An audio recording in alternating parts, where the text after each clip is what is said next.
Hello everyone, welcome back to my channel. So आज हम basically करेंगे NORCET PYQ practice. So before start the session एक हम प्यारा सा कोट पढ़ेंगे, that is it doesn't matter how slowly you go as long as you don't stop.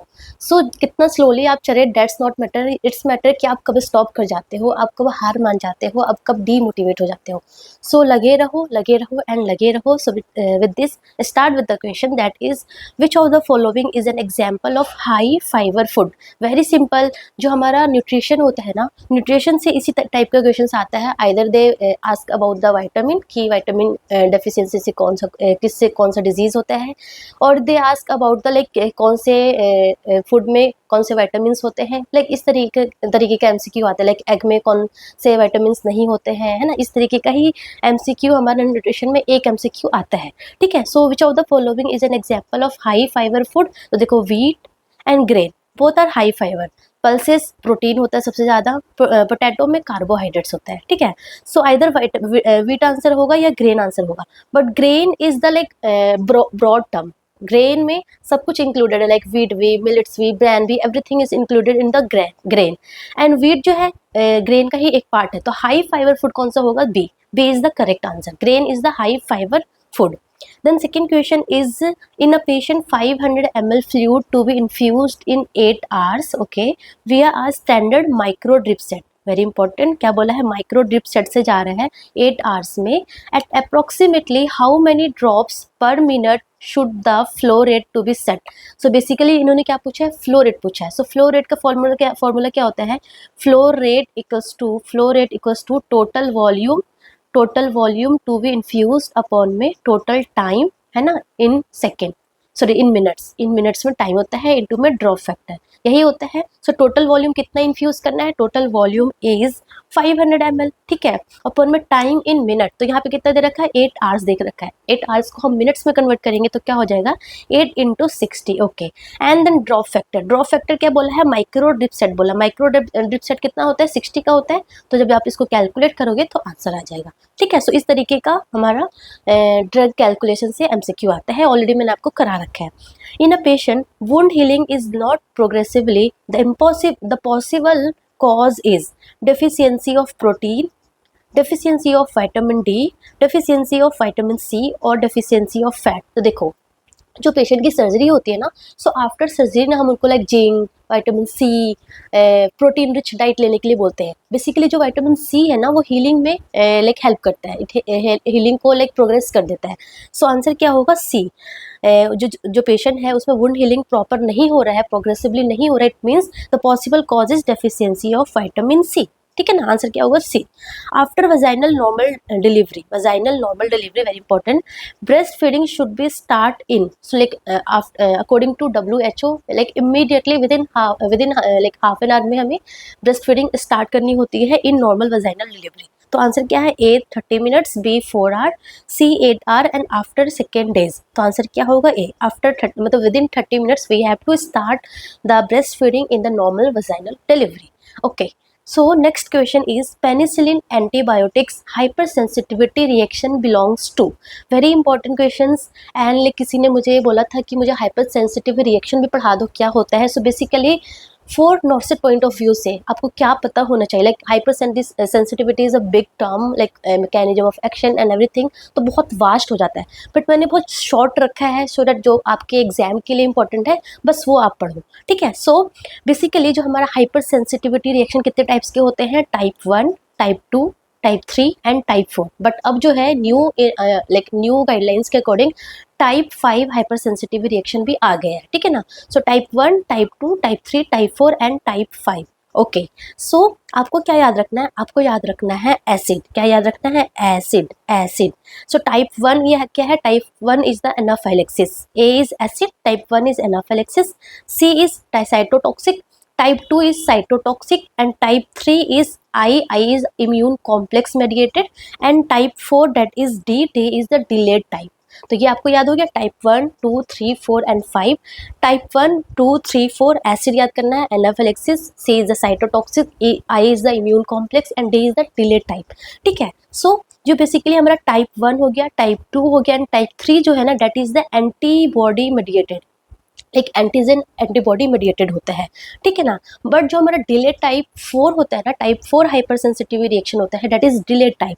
तो इसमें कौन मेडिएटेड होता है, that is the cell mediated, not antibody mediated. क्या होता है, सेल मेडिएटेड होता है, जिसमें like CD4 and CD8 cell जो है मेडिएट होता है, ठीक है। सो आपको ये इतना याद हो गया, देन आपको कुछ एग्जांपल्स याद करने हैं। So for type 1 hyper sensitive reaction में कौन कौन से आते हैं, सो एलर्जीज, जितने भी एलर्जीज होते हैं, लाइक कि हमारा एलर्जिक डर्मेटाइटिस हो गया, राइटाइटिस हो गया, हमारा एलर्जिक कंजक्टिवाइटिस हो गया, ये सारा एलर्जी वाले किस में आएंगे, टाइप 1 हाइपर सेंसिटिविटी रिएक्शन में आएंगे। उसके अलावा एटोपी क्या होता है, atopy is the allergy with genetic determinants, like किसी के पेरेंट्स को किसी चीज़ से एलर्जी होती है, तो लाइक उनके बच्चे को भी होती है, इट इज़ लाइक हेरिडिटरी होती है, जेनेटिक डिटर्मिनेंट्स होती है, उसको एटोपी बोलते हैं। एट्रोपी नहीं, एटोपी, लाइक ATOPY 5 वर्ड्स है ना, तो क्रोमोजोम 5 में कुछ डिसऑर्डर्स होते हैं, ऐसे याद कर लो जस्ट, ठीक है। देन आपको इस टाइप 1 में आपका क्या एग्जाम्पल है, second is B is the bronchial asthma, bronchial asthma में भी टाइप 1 हाइपर सेंसिटिविटी रिएक्शन होता है। And C is the Casoni test, जिसमें काइनोकोकस ग्रेनुलोसिस देखा जाता है, सो कैजोनिक टेस्ट एक होता है, that is also type 1 hyper sensitivity reaction. And D is the drugs, that is penicillin का जो हम टेस्ट डोज देते हैं, that is also the type 1 hyper sensitivity reaction. So type 1 hyper sensitivity reaction का जो एग्जाम्पल है वो आपको क्या क्या याद रखना है, ABCD। A is the allergies, all allergies, B is the bronchial asthma, C is the Casoni test, and D is the drugs। Basically आपको allergies, bronchial asthma and drugs याद रखना है, ठीक है ना। उसके बाद टाइप 2 हाइपर सेंसिटिविटी क्या होता है, type 2 hyper sensitivity reaction is also the antibody mediated, ठीक है ना। And it is acid, C is the cytotoxic, ठीक है। सो इसमें क्या क्या एग्जाम्पल है, इसमें एग्जाम्पल है हमारा, this is the mnemonic, my blood group is RH positive, that is M is the myasthenia gravis, B is the blood transfusion reaction. तो अगर एग्जाम में पूछ लिया कि blood transfusion reaction is which type of hyper sensitivity, this is type 2। Then my blood group में क्या होगा, Goodpasture syndrome and Graves disease, okay. And इसमें क्या होगा, इसमें हमारा IHA and ITP, that is the immune haemolytic anaemia and immune thrombocytopenia, it is also the type 2 hyper sensitivity. And RH is the RH incompatibility and rheumatic heart disease. And P is the positive, that is pemphigus, जो pemphigus vulgaris जो होता है skin में जो disorder, and that is, and other one is the pernicious anaemia.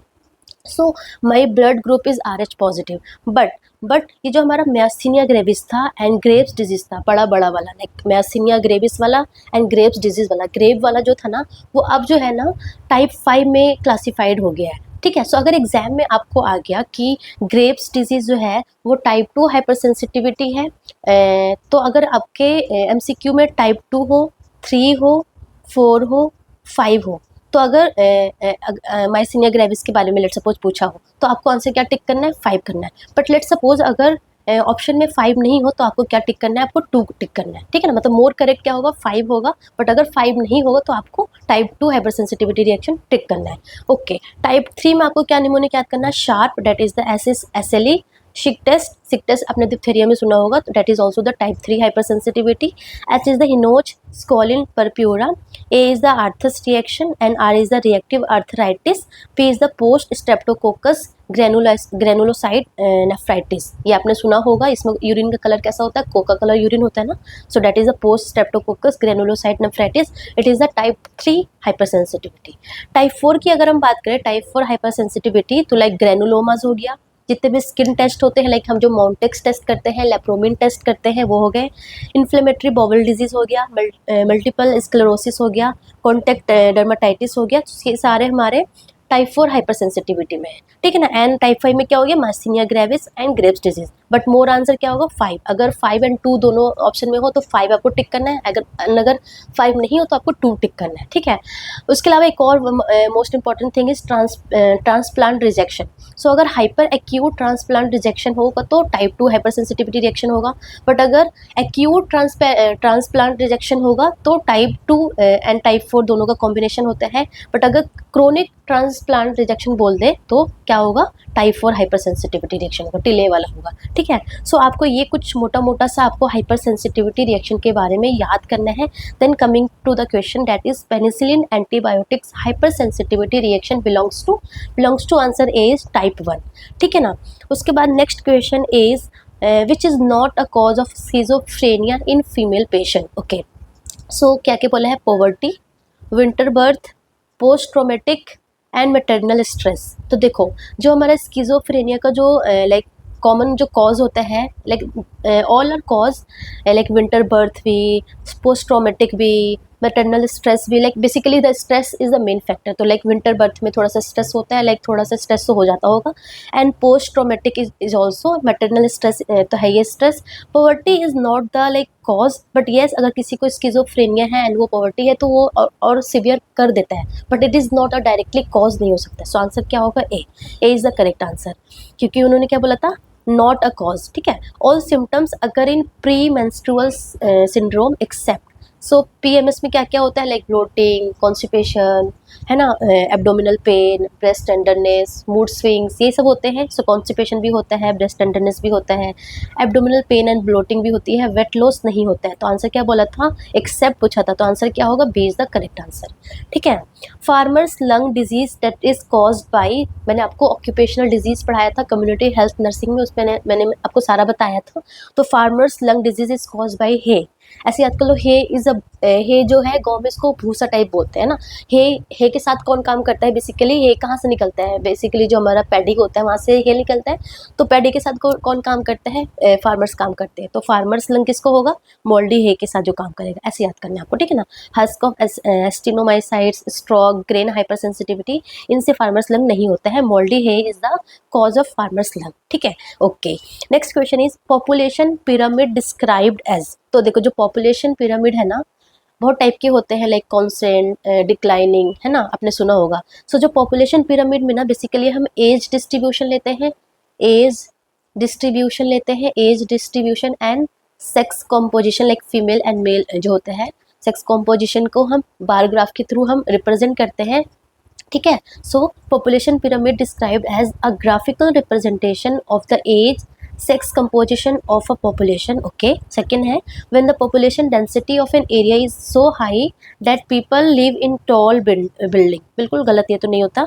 pattern of population distribution in large urban area, ये भी गलत है, ये भी गलत है, डी है। तो आंसर क्या होगा, population pyramid described as the graphical presentation of the age distribution and the sex composition. Okay, the next question is a toddler with haemophilia. Toddler को क्या है, हीमोफीलिया। हीमोफीलिया में पता है ब्लीडिंग का रिस्क हो सकता है उसको। ठीक है, admitted in the hospital. Okay, which of the following nursing intervention would be contra indicated except, कौन सा कॉन्ट्रा इंडिकेटेड होगा, एक्सेप्ट। सो देखो, obtaining a rectal temperature, shaving the client with an electric razor, brush and floss the client's teeth, administering the aspirin for pain. तो देखो basically उन्होंने क्या बोला है कि जो टॉडलर है, जो बच्चा है, उसको क्या हो रखा है, हीमोफीलिया हो रखा है। This is the clue for your questions. So ठीक है, हीमोफीलिया हो रखा है एंड उन्होंने ये एग्जाम्पल दिया है, तो आपको क्या सोचना है, उन्होंने बोला रेक्टल टेम्परेचर ये वो फलाना ठिकाना, तो आपके माइंड में आना चाहिए ठीक है उसको हीमोफीलिया, इट मीन्स ब्लीडिंग के चांसेस उसको है। ठीक है ना, सो उन्होंने बोला कि कौन सा इंटरवेंशन जो है वो कॉन्ट्रा इंडिकेटेड होगा, एक्सेप्ट मतलब सारे के सारे कॉन्ट्रा इंडिकेशन है, एक है जो कॉन्ट्रा इंडिकेशन नहीं है। Okay, so obtaining the rectal temperature, of course it is the completely contra indicated, क्योंकि रिस्क ऑफ ब्लीडिंग हो सकता है। ठीक है, ये भी है। Shaving the client with an electric razor, yes हम ये कर सकते हैं, इलेक्ट्रिक रेजर से हम शेविंग कर सकते हैं, बल्कि ब्लेड से नहीं करना, क्योंकि ब्लेड से करोगे there might be risk for cutting होगा, ब्लीडिंग का रिस्क हो जाएगा। यस, इलेक्ट्रिक रेजर से हम सेव कर सकते हैं। बट नेक्स्ट क्वेश्चन पढ़ते हैं, ऑप्शन पढ़ते हैं, brush and floss the clients teeth, तो ये भी नहीं करना है क्योंकि इससे भी रिस्क ऑफ ब्लीडिंग बढ़ सकता है in the gums. Administering the aspirin for pain, so pain के लिए एस्प्रिन तो बिल्कुल नहीं देना है क्योंकि ये एंटीप्लेटलेट से रिस्क ऑफ ब्लीडिंग और ज़्यादा बढ़ जाएगा। सो आंसर क्या होगा, आंसर क्या होगा, बी होगा, क्योंकि उन्होंने बोला था एक्सेप्ट, है ना। सो आंसर क्या होगा, B is the correct answer. ठीक है, उसके बाद next question is which of the ligament provides the major support to the uterus and cervix। तो देखो sometimes they ask very like क्या बोलते हैं, एनाटोमी से इस तरीके के एमसीक्यू पूछ लेते हैं, है ना, एक दो क्वेश्चन आता है बेसिकली। सो उन्होंने बोला है कि which of the ligaments provide the major support to the uterus and cervix. तो अगर आप देखोगे this is the rectum and this is the cervix and like अंदर क्या होगा, यूट्रस होगा। ठीक है, and this is the urinary bladder. ठीक है ना, and this is the transverse cervical ligament, इसको कार्डिनल लिगामेंट भी बोलते हैं, कार्डिनल लिगामेंट। ठीक है ना, कार्डिनल लिगामेंट। ओके, एंड जो ये this is the utero cervical ligament, ठीक है ना। यूट्रो सर्वाइकल लिगामेंट जो बेसिकली देखो ये हमारा यूट्रस है, ये पोस्टीरियर साइड होगा क्योंकि यहाँ पे रेक्टम है ना, तो ये पोस्टीरियर सपोर्ट देता है, ठीक है ना। And this is the pubocervical ligament, की थोड़ा एंटीरियर सपोर्ट देगा। And this is the major support, जो हमारा ट्रांसवर्स सर्वाइकल लिगामेंट है ना, this is the major support, ठीक है ना। तो हम एक बार क्वेश्चन देखते हैं, क्या बोला उन्होंने, राउंड लिगामेंट, ब्रॉड लिगामेंट। सो देखो राउंड लिगामेंट जो बेसिकली जो हमारे यहाँ पे यूट्रस है ना उसको लाइक एंटीवर्टेड रखता है, लाइक सपोर्ट का काम नहीं करता है। वो मसल्स जो है ना, जो राउंड लिगामेंट्स के जो लाइक मसल्स है, वो बेसिकली क्या करेगा, यूट्रस को एंटीवर्टेड पोजीशन रखने में हेल्प करता है, ओके। एंड जो हमारा ये बोला उन्होंने broad ligament, so broad ligament basically क्या है, पेरिटोनियल फोल्ड होता है, it's not a support, it's a peritoneal fold, ठीक है ना। एंड यूट्रोसैक्रल तो बता ही दिया मैंने कि ये क्या है, पोस्टीरियर सपोर्ट करता है। सो उन्होंने बोला है कि major support to the uterus and cervix is cardinal ligament or you can say transverse cervical ligament, both are the same, ठीक है। तो आंसर क्या होगा, C is the correct answer, okay। So next question is which scale is used to measure the OCD, ठीक है। सो OCD major करने के लिए कौन सा स्केल यूज करते हैं, बेसिकली उन्होंने ये पूछा है। so, देखो first one is NIMH GOCS। NIMH GOCS क्या है, that is the national institute of mental health global obsessive compulsion scale, ठीक है। HRSD क्या है, that is the Hamilton rating scale for depression, ठीक है। पांस क्या है, that is the positive and negative syndrome scale. And BPRS, so ये जो हमारा है ना, इसमें नाम में ही छुपा हुआ है आंसर कि national institute of mental health global obsessive compulsion scale, so this is use for measure the OCD। And ये जो HRSD है ना, Hamilton rating scale for depression, so depression में हम B वाला यूज़ करते हैं, HRSD स्केल यूज़ करते हैं। एंड ये PANSS और जो BPRS है, बेसिकली ये हम स्किज़ोफ्रेनिया में यूज़ करते हैं, ठीक है ना। सो नाम में ही है। सो लाइक कभी कभी साइकेट्रिक से कुछ इस तरीके का लाइक बिल्कुल अनएक्सपेक्टेड MCQ आ जाता है, ठीक है ना। सो ये तो आना ही आना है, अनएक्सपेक्टेड MCQ तो नॉर्सेट में 2 3 4 आ ही जाते हैं, ठीक है ना। सो इरेडिकेशन इज डिस्क्राइब्ड एज, तो देखो 3 वर्ड्स होते हैं, first one is the eradication and the second word is the elimination. Already मैंने आपको कम्युनिटी हेल्थ नर्सिंग में तीनों का डिफरेंस बताया था अच्छे से। And third word is the control. 3 word हमारे पास है, इरेडिकेशन, एलिमिनेशन एंड कंट्रोल। तीनों वर्ड सुन के ऐसा लगता है कि सब कुछ खत्म करना ही होता है, तो देखो क्या होता है, इरेडिकेशन में क्या करते हैं हम, कंप्लीटली इरेडिकेट, मतलब कि जो केसेस है ना, जो बीमारी है ना, उसको हम एकदम जीरो कर देते हैं ऑल ओवर द वर्ल्ड, मतलब कि पूरी दुनिया से उस बीमारी को ख़त्म कर देना इज़ इरेडिकेशन। समझ में आ गया, पूरी दुनिया से बीमारी को ख़त्म कर देना is eradication. Like small pox basically क्या है, जो है पूरी दुनिया से क्या हो गई है, ख़त्म हो गई है, ठीक है ना।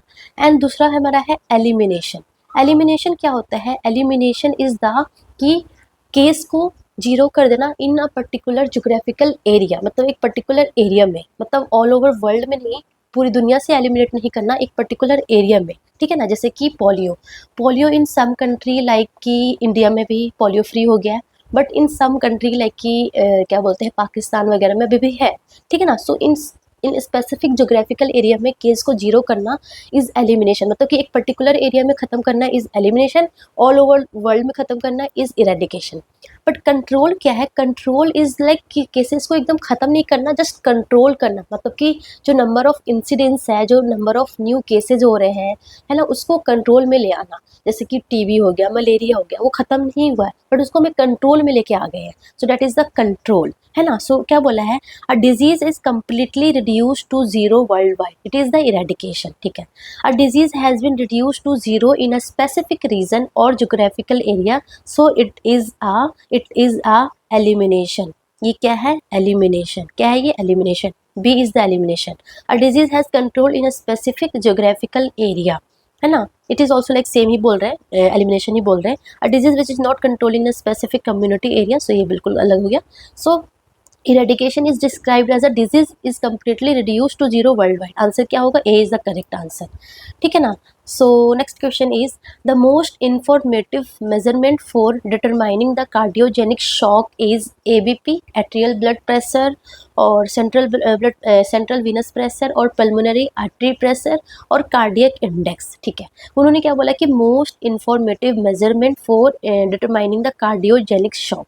तो देखो कार्डियक इंडेक्स बेसिकली क्या होता है, कार्डियक इंडेक्स होता है हमारा cardiac output divided by body surface area. ठीक है ना. एंड कार्डियक आउटपुट क्या होता है, cardiac output is the like कि कितना अमाउंट ऑफ ब्लड जो है वो लेफ्ट वेंट्रिकल, बेसिकली जो हमारा हार्ट है जो लेफ्ट वेंट्रिकल है 1 मिनट में पंप कर रहा है, that is the cardiac output. ठीक है ना. एंड उस कार्डियक आउटपुट को आप जब बॉडी सरफेस एरिया से जब आप डिवाइड कर दोगे that will be your cardiac index. And this is the most reliable method to measure the like कि हाँ प्रोग्रेसिव कार्डियोजेनिक शॉक में प्रोग्रेसिंग जो हम देखते हैं ना, that is the most reliable method, है ना. So atrial blood pressure is also, central venous pressure is also, pulmonary artery pressure is also, cardiac index is also the informative measurement. But most इन्होंने क्या बोला, most informative measurement, तो most informative क्या होगा, D होगा, cardiac index होगा. क्यों, cardiac index में कार्डियक आउटपुट भी आ रहा है एंड उसको बेसिकली बॉडी सरफेस एरिया से भी डिवाइड कर रहे हैं. So that is the most accurate measurement. ठीक है. In the following clinical condition a 2-year old baby's cheek and face looking like reddish around the mouth, it is. देखो ये ना ऐसा MCQ एक आता है related with like any skin disorders, तो वो लाइक इमेज दे देंगे लाइक पोलियो क्या है, सॉरी स्मॉल पॉक्स का है ना, चिकन पॉक्स का, कुछ ऐसे का इमेज दे देते हैं and they ask in the exam. ठीक है. सो ये देखो ये क्या है, दिस इज उन्होंने क्या बोला कि फेस के पास क्या है, looking like reddish around the mouth, mouth के पास रेडिश से है, तो ये स्कैबीज है. सो स्कैबीज में क्या होता है, बुरोज होता है ना, बुरोज होता है and like it is not only face, all over the body पे होता है. सो स्कैबिज तो नहीं होगा. इम्पिडिगो में क्या होता है, इम्पिडिगो में ऐसे रेडिश नहीं होता है, रेडिश कलर नहीं होता है, it is like honey coloured crust होता है, हनी कलर्ड क्रस्ट होता है, that is the impetigo, very like infectious disease, very infectious होता है ना. एंड कॉन्टैक्ट डर्माटाइटिस में क्या होगा कि कॉन्टैक्ट की वजह से लोकलाइज, तो कहीं पे भी हो सकता है जहाँ पे कॉन्टैक्ट होगा, it is not only in the face. But in the atopic dermatitis में क्या होता है, बेसिकली आपके फेस में क्या होगा, बेसिकली फेस में या स्कैपुला में या एक्सटेंसर सर्फेसेस में क्या होगा, रेडिश कलर होगा. सो दैट इज आंसर क्या होगा, C is the correct answer, atopic dermatitis is the correct answer. ठीक है ना. अ 2-year old child receiving 500 ml IV fluid at the rate of 30 ml per hour for the first 2.5 hours. Then rate is increased 75 ml per hour for 5 hours. Okay. Then again rate decreased 50 ml per hour to finish the fluid. Okay. Calculate the total time required to administer the 500 ml IV fluid. So ये basically उन्होंने किससे MCQ पूछा है, ये उन्होंने पूछा है truck calculation से, बट थोड़ा सा लाइक घुमा फिरा के पूछा है. वेरी इंपॉर्टेंट, वेरी लाइक अच्छा सा है, आपको प्रैक्टिस करना चाहिए इस तरीके का MCQ.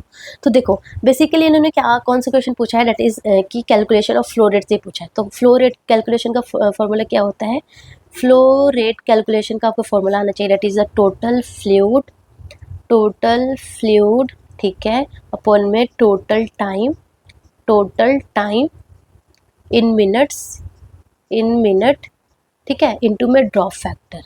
ठीक है. सो इन्होंने क्या बोला है कि 500 ml फ्लूइड टोटल जाना है, कितने रेट पर जा रहा है, 30 ml पर आवर पे जा रहा है for the first 2.5 hour. So flow rate कितना है, flow rate is 30 ml first के लिए. फेस वन में क्या है, flow rate is 30 ml per hour, that is 30 ml per hour है. ठीक है.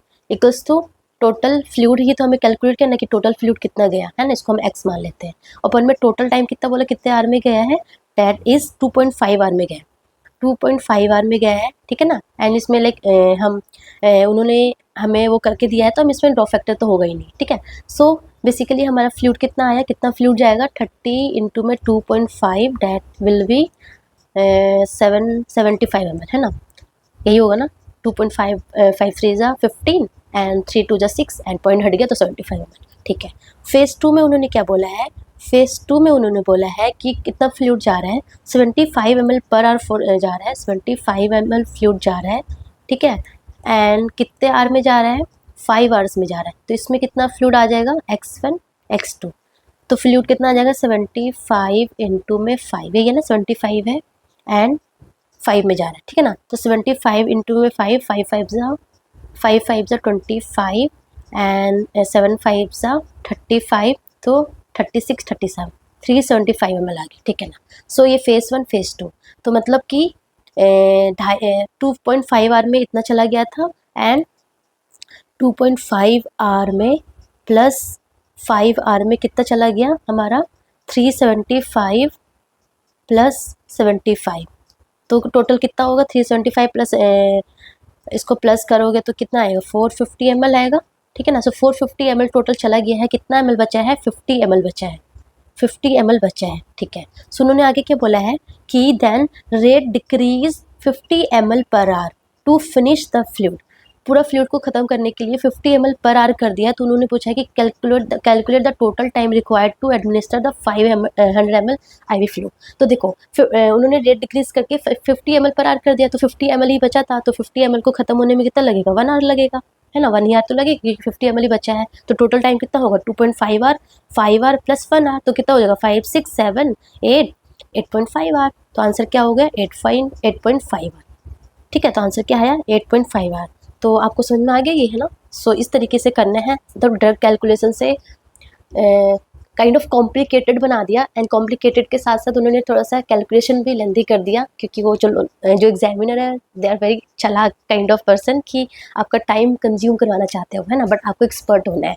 Okay, so which one of the following first line drug use to manage the post resuscitation hypotension. तो देखो जब पेशेंट को रिससिटेशन करते हैं, रिससिटेशन करने के बाद जब पेशेंट नॉर्मल हो जाता है, तो पोस्ट रिससिटेशन हाइपोटेंशन के लिए मैनेज करने के लिए सबसे पहले हम जो बीपी कम होता है उसको मैनेज करने के लिए सबसे पहले हम क्या करते हैं आईवी फ्लूइड्स लगाते हैं।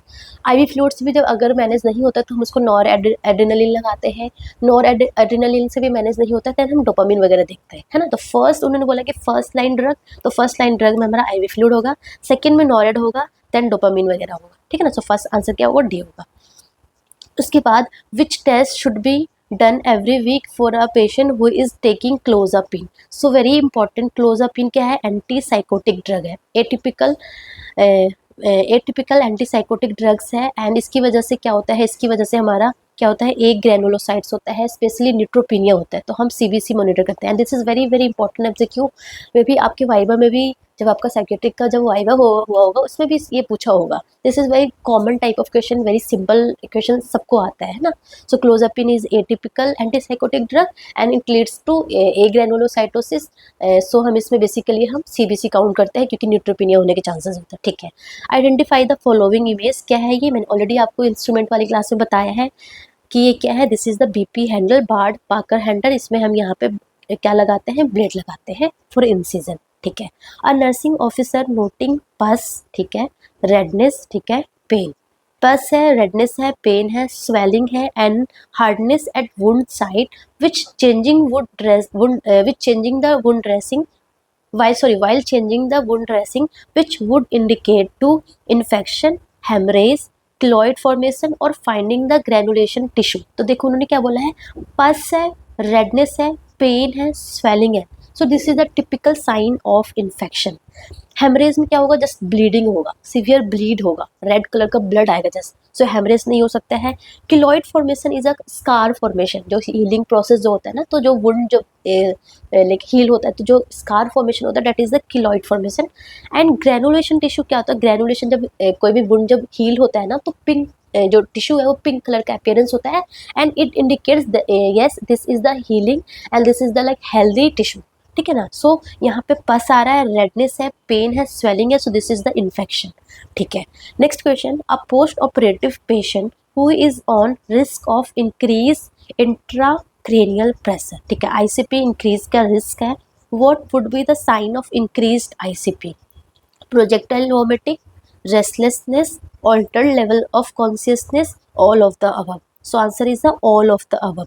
बट अगर उन्होंने पूछा होता कि most early sign of increase ICP, तो आंसर आपका क्या होता, altered level of consciousness. Altered level of consciousness is the most like early sign, and उसके बाद लाइक ये सारा होता है प्रोजेक्टाइल वोमिटिंग, रेस्टलेसनेस, इरिटेबल, है ना। कुशिंग स्ट्राइड भी आपने सुना होगा, कुशिंग स्ट्राइड जिसमें आपको क्या क्या देखने को मिलता है, ब्रेडिप्निया, ब्रेडिकार्डिया एंड हाइपरटेंशन, ठीक है ना। So this all are the sign of increased ICP. Very simple. In obstructive liver disease, which one of the following tests of liver function likely remains normal? AST and ALT ये तो elevated हो जाता है, alkaline phosphatase ये भी ALP ही है, ये भी इंक्रीज हो जाता है, एल्बुमिन 5 न्यूक्लियोटिडेज एंड गामा ग्लूटामिल ट्रांसपेप्टिडेज ये भी इंक्रीज हो जाता है, बिलिरुबिन भी इंक्रीज हो जाता है। जो एल्बुमिन है ना, जब पेशेंट को अगर वो एक्यूट है, स्टार्टिंग हुआ है, तो एल्बुमिन इतना कम नहीं होगा, बट अगर पेशेंट जो है क्या बोलते हैं क्रॉनिक होगा, अगर जो हमारा ऑब्स्ट्रक्टिव लिवर डिजीज अगर क्रॉनिक होगा तो एल्बुमिन क्या हो जाएगा, कम हो जाएगा, ठीक है ना। सो आंसर क्या होगा, सी होगा, remains normal, most likely remains normal, उन्होंने क्या बोला, likely remains normal, so answer क्या होगा, C, albumin likely remains normal, but ये सारे पैरामीटर्स क्या होगा, इंक्रीज हो जाएगा, ठीक है।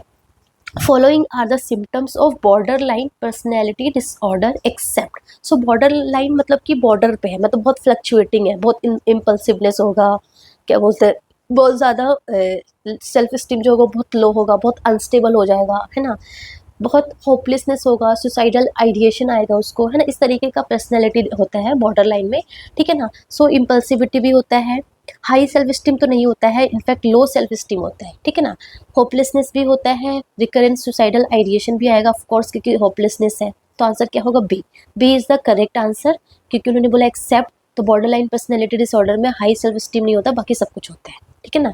अ child complaining nausea and vomiting, what would be the nurse immediately action? To provide the left lateral position, to give ORS orally, to provide the comfortable position, to administer eye fluid, to prevent electrolyte imbalance। तो देखो very simple, देखो उन्होंने क्या बोला है कि जो child है वो बोल रहा है कि मुझे नोजिया वॉमिटिंग सा लग रहा है, तो आप क्या करोगे, सबसे पहले आप उसको पोजीशन दोगे, लेफ्ट लेटरल पोजीशन दोगे, या फिर बोलेगा भाई मुझे कंफर्टेबल पोजीशन दे दो, लिटा दो, एकदम सीधा वो करोगे, या आप उसको ORS देने लग जाओगे, या फिर आप उसको IV फ्लूइड देने लग जाओगे। तो देखो हम सबसे पहले क्या देंगे, सबसे पहले हम उसको देंगे लेफ्ट लेटरल पोजीशन, ठीक है ना। कंफर्टेबल पोजीशन तो नहीं देंगे, क्योंकि वो बोलेगा मुझे सीधा लिटा दो, तो सीधा नहीं लिटा सकते हैं। ORS ओरली अभी इतना नीड नहीं है, एंड उन्होंने क्या बोला, IV फ्लूइड, तो ये दोनों जो है वो करेक्टिव मेजरमेंट है, इलेक्ट्रो मतलब होगा, उसके बाद इलेक्ट्रोलाइट्स इम्बैलेंस होगा, सो करेक्टिव मेथड है। बट इन्होंने बोला कि इमीडिएटली एक्शन क्या होगा, इमीडिएटली मतलब प्रायोरिटी बेस पूछ लिया ना, सो इमीडिएटली क्या होगा, आप उसको पोजीशन दोगे, provide the lateral position, very important है ना, लाइक प्रायोरिटी बेस से MCQ आया ये। Identify the incorrect option about the Antara injection, very important, like all the hormonal contraceptives, copper वाला, है ना, हार्मोनल जितने भी हमारा कॉन्ट्रासेप्टिव्स है ना, family planning very very important. If you don't know कि कहाँ से कैसे पढ़ना है, मैंने कम्युनिटी हेल्थ नर्सिंग में each and every topic related with family planning मैंने अच्छे से कवर कर रखा है, each and every thing is important. अगर आपने अभी तक नहीं पढ़ा है तो बिफोर नॉर्सेट प्लीज़ वो जाके पढ़ लो, ठीक है ना। आपको मेरी कम्युनिटी हेल्थ नर्सिंग वाले प्लेलिस्ट में जाना है ना, आपको वो सारे के सारे कॉन्ट्रासेप्टिव मिल जाएंगे, ठीक है ना। सो ये जो है ना Antara is also known as DMPA, depot medroxyprogesterone acetate, ठीक है ना। 150 mg देते हैं एवरी 3 मंथ पे इंट्रामस्कुलरली। तो इन्होंने क्या बोला, it have medroxyprogesterone, so it gives every 3 month, yes. It can given through intramuscular route, yes. It can given lactating mother, yes, very important। OCP वैसे जो है contraindicated होता है for lactating mother except हमारा अंतरा। DMPA जो है during जो mother breast feed कराते हैं ना अपने बच्चों को, उस मदर को भी हम DMPA दे सकते हैं। सो आंसर क्या होगा, ए इज द रॉन्ग। इन्होंने बोला it have medroxyprogesterone, so it have depot medroxyprogesterone acetate, ठीक है ना। सो आंसर क्या होगा, ए। उसके बाद बोला इन्होंने Rashtriya Poshan 2 scheme started in India in 2021 to like जो मेल न्यूट्रिशन इतना ज़्यादा है ना उसको ओवरकम करने के लिए 2021 में मिनिस्ट्री ऑफ वेल्थ एंड जो हमारा चाइल्ड डेवलपमेंट है ना, वो सरकार ने राष्ट्रीय पोषण 2 स्कीम लॉन्च किया था इंडिया में, ठीक है ना। व्हाट आर द, मैंने सारे क्या बोलते हैं जितने भी प्रोग्राम्स है वो भी मैंने कवर कर रखे हैं, okay. And programmes is very important in CHN। What are the diagnostic parameters for breast abscess? तो देखो ये क्वेश्चन ना बहुत लाइक वैसा टाइप का है, कुछ भी सही हो सकता है, बट देखो इन्होंने बोला है कि which are the diagnostic parameters for breast abscess. So breast abscess हुआ है तो उन्होंने बोला हिस्ट्री, क्लिनिकल एग्जामिनेशन और mammography. Clinical examination, mammography and FNAC, mammography and biopsy, clinical examination, biopsy and FNAC. तो देखो क्लिनिकल एग्जामिनेशन तो करेंगे ही करेंगे to like assess the pain, tenderness, swelling वो चेक करने के लिए। बायोप्सी करेंगे कि लाइक कुछ भी क्या बोलते हैं कार्सिनोमा वाला सेल तो डेवलप नहीं हो रहा। एंड एफएनएसी भी करेंगे, फाइन नीडल एस्पिरेशन साइटोलॉजी, जो वहाँ पे जो पस जो सेल्स है उसको निकालेंगे बाय नीडल, ठीक है। सो ये भी करेंगे, ये भी करेंगे एंड ये भी करेंगे, बट हिस्ट्री तो लेना ही लेना है। But mammography is not like for breast abscess, mammography is not the usual diagnostic parameters, क्योंकि मेमोग्राफी फर्स्ट ऑफ ऑल ये थोड़ा पेनफुल भी होगा। एंड मेमोग्राफी में हम बेसिकली ब्रेस्ट एब्सेस हमें पता नहीं चलेगा कि वो जो एब्सेस है वो क्यों है, रीजन नहीं पता चलेगा। So like most what are the diagnostic parameter for breast abscess according to the option, this is clinical examination, biopsy and FNAC. तो आंसर इज डी, ठीक है ना।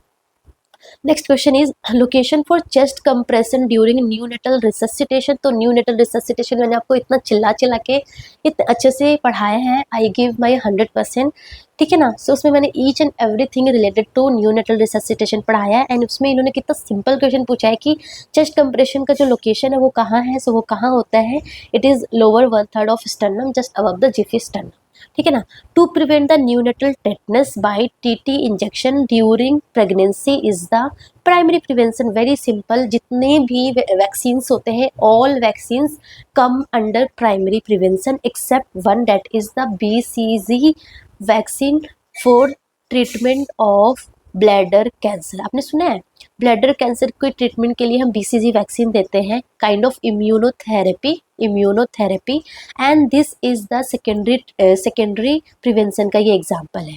क्योंकि सेकेंडरी प्रिवेंशन में हम क्या करते हैं, early diagnosis and early treatment, है ना। सो हम इसमें क्या कर रहे हैं, हम ट्रीटमेंट ही तो कर रहे हैं, BCG वैक्सीन दे रहे हैं as a immunotherapy to treat the bladder cancer. So it is the secondary prevention के एग्जाम्पल है। बाकी जितने भी वैक्सीन होते हैं ना, all vaccine comes under the primary prevention. हम प्राइमरी प्रिवेंशन होता है, रिस्क डेवलप है, रिस्क को हमें रोकना होता है, ठीक है ना। सो आंसर क्या होगा, सी। वेरी सिंपल, मैंने आपको लेवल्स ऑफ प्रिवेंशन कंप्लीट करवाया है, उसमें आपको समझ में आ जाएगा, ठीक है ना। बहुत सिंपल वे में मैं बता रही हूँ कि जितने भी वैक्सीन, मतलब मोटा मोटा आपको याद रह जाएगा कि जितने भी वैक्सीन आएगा आंख बंद करके आपको प्राइमरी पे टिक करना है, ठीक है ना। Absolute Contra indication of OCP in which condition. देखो मतलब OCP ना इज वेरी इंपॉर्टेंट, बहुत सारे हमसे क्यों आते हैं। सो OCP ओरल कॉन्ट्रासेप्टिव पिल्स जो है वो एब्सोल्यूट कॉन्ट्रा इंडिकेशन, एक होता है हमारा relative contraindication, and both are very important, ठीक है ना। सो माइग्रेन विथ ऑरा हो गया, हाइपरटेंशन एंड डायबिटीज हो गया, प्रेगनेंसी हो गया, venous thrombosis, this all are relative contraindication. But pregnancy में आप OCP कैसे दे सकते हो यार, बच्चों को क्या क्या लाइक वो एबनॉर्मलिटीज हो सकती है, एंड प्रेग्नेंट है ही है वो, तो OCP क्यों दोगे, है ना। सो OCP in pregnancy is completely absolute contraindication. Answer is D. Which is the most common and non-invasive way to measure a patient's oxygenation? इन्होंने क्या बोला, non-invasive। तो देखो पेशेंट ऑक्सीजनेशन मेजर करने का आइदर पल्स ऑक्सीमीटर है या फिर ABG है। CPAP is a kind of giving the oxygen, है ना, काइंड ऑफ क्या बोलते हैं, CPAP continuous positive air pressure, it is a giving of ventilation. Ventilator तो वेंटिलेटर है, तो पल्स ऑक्सीमीटर होगा या फिर ABG होगा। तो ABG क्या है, मैंने ABG आपको पढ़ाया था तो बताया था मैंने, ये क्या है, इट इज द इन्वेजिव, इसमें हम ABG में हम एट्रियल ब्लड लेते हैं एंड उसमें हम लाइक सैचुरेशन, PaO2, PCO2, सारे इलेक्ट्रोलाइट्स वगैरह चेक करते हैं। बट पल्स ऑक्सीमीटर क्या है, सिंपल लगाओ एंड फटाफट आपको सैचुरेशन पता चल जाता है। सो आंसर क्या होगा, pulse oximeter is the non invasive way. Very simple questions. Next question, a 9 month child with hydrocephalus VP shunt has placed, ठीक है ना। पता है आपको हाइड्रोकेफेलस को मैनेज करने के लिए क्या करते हैं, वेंट्रिकुलर पेरिटोनियल शंट लगाते हैं। Which of the following finding indicates to VP shunt failure. इसमें से कौन सा इंडिकेट करा कि VP शंट फेलियर हो गया है। VP शंट फेलियर का मतलब क्या हो गया, हाइड्रोकेफेलस से मतलब क्या होगा, ICP इंक्रीज हो जाएगा, VP शंट काम नहीं करेगा। जो शंट क्रिएट किया है हाइड्रोकेफेलस में टू डिक्रीज टू लाइक जो हमारा ICP इंक्रीज के जो चांसेस थे उसको एलिमिनेट करने का, मतलब वो प्रॉपर फंक्शनिंग नहीं हुआ तो ICP क्या हो जाएगा, बढ़ जाएगा। तो क्या क्या साइन होगा, high shrill cry and vomiting, yes it is the sign of high like increase ICP। Tense anterior fontanelle, ये भी है। रेस्टलेसनेस भी होगा बच्चा, इरिटेबल भी होगा। सो नन ऑफ द अबव, तो आंसर क्या होगा, नन ऑफ द अबव। उन्होंने क्या बोला था, which of the following finding indicate to VP shunt failure except, तो आंसर क्या होगा, D एक्सेप्ट, मतलब सारे के सारे एक्सेप्ट क्या, except none of the above, है ना। So which one is a complication of TPN, total parenteral nutrition infusion except. So hypoglycaemia, yes, अगर आपने किसी पेशेंट का टोटल पेरेंट्रल न्यूट्रिशन चल रहा है एंड आपने अब्रप्टली डिसकंटिन्यू कर दिया तो हाइपोग्लाइसीमिया ऑफ कोर्स होगा। फ्लूइड ओवरलोड, यस, आपने बहुत हाई स्पीड में दे दिया तो फ्लूइड ओवरलोड तो होना ही होना है। एंड हाइपरग्लाइसीमिया, आपने बहुत ज़्यादा फास्ट दे दिया तो हाइपरग्लाइसीमिया भी हो जाएगा। हाइपोकैल्सीमिया इज नॉट लाइक इतना टीपीएन का कॉम्प्लिकेशन हाइपोकैल्सीमिया नहीं है, ठीक है, मतलब कैल्शियम का इतना ऊपर नीचे नहीं होता है। सो आंसर क्या होगा? B. B is the correct answer. B is the correct answer, ठीक है।